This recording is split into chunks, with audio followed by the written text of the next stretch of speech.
नाज़रीन, सिंधु दरिया में पानी के वहकरन में वाध थी वई। गुड्डू बैराज वट विचोली और सखर बैराज वट हेठे दर्जे की बोड है।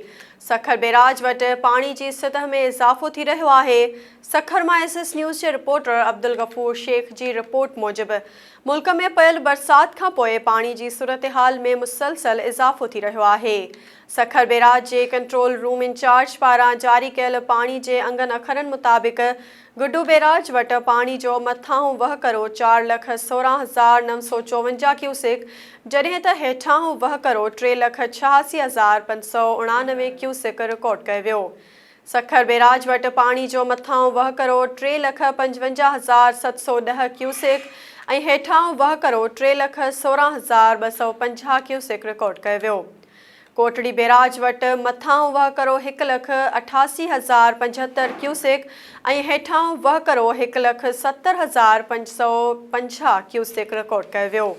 आबपाशी इंतजामिया मुताबिक गुड्डू बैराज वट विचोली और सखर बैराज वट हेठे दर्जे की बोड डिक्लेयर कई वई है। नाज़रीन, वधीक ख़बरुनि अपडेट्स लाइ ॾिसंदा रहो SS न्यूज़ वेब चैनल। असांजे चैनल के लाइक और सब्सक्राइब करण न विसारींदा।